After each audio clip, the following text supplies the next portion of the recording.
Hi, it's Paulie here. Yeah, I've just done some more reviews for the channel. Um, it's been interesting. Some people have sent me their games to review at the moment, and they're indie publishers, so I'm very glad. And if you are an indie publisher, I'm really glad to take a look and review your games. A big part about this channel is trying to let people know about things that we otherwise might not find, because there's just so many good ideas out there, and the big boys do have so much advertising money and so much presence online. Um, this set of different games that were sent in to me, though, yeah, we're in new waters now. Suddenly, um, games are appearing that have got AI illustrations in them. So, look, um, I've reviewed the games. The games themselves are good, and I'm trying to be fair. But yeah, we are getting into murky waters with AI. Um,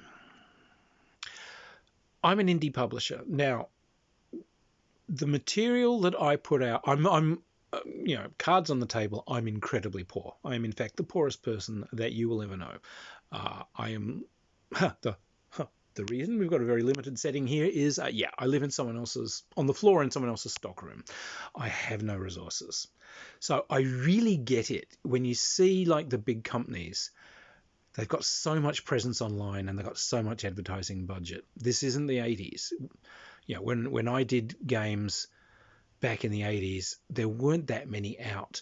So even if you were just like a minor publisher, at least people heard of you, but now they don't. But also, the big boys have made this expectation of massively overproduced games. Like every single page is a painting, a full color piece of art on every page.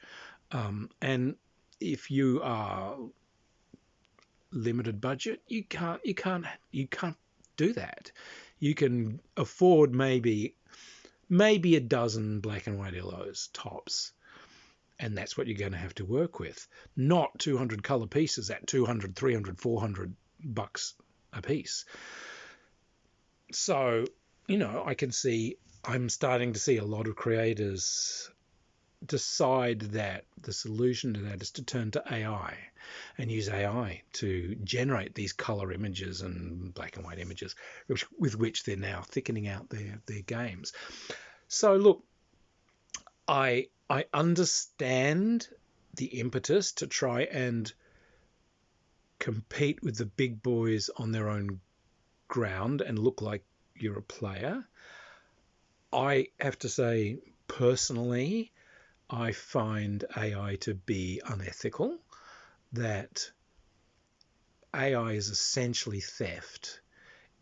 Someone has gotten a set of algorithms that are seizing on other people's art, smushing it together, and making stuff out there. But the original artists did not give their permission for their art to be used in this way, and someone is profiting off using other people's art unasked for in this way. So I find AI to be an unethical tool. So I will continue to review games that are sent to me and so on. I will always say if the game is clearly AI illustrated. I think that's a factor now. I think if it's AI illustrated, I think I have to tell you, you know, right up, this is an AI illustrated game.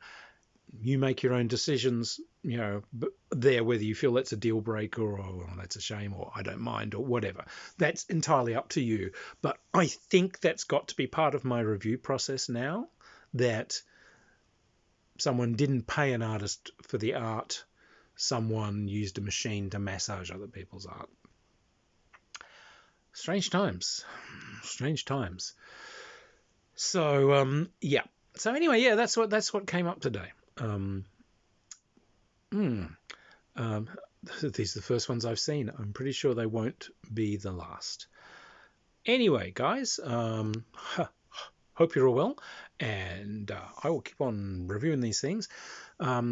I'm actually looking at trying to expand into doing a second channel at the moment that covers stuff that isn't strictly games. So I'll let you guys know about that as it happens. It's just that I get a lot of strange and interesting questions in about other things like like what the hell are you wearing, and gee, I'd like to raid your wardrobe sometime, etc. And yeah, all sorts of other things. So all right, I might cover some of that as a side channel. I will put links to that as and when it happens. Anyway, back to reading games for review. Cheers.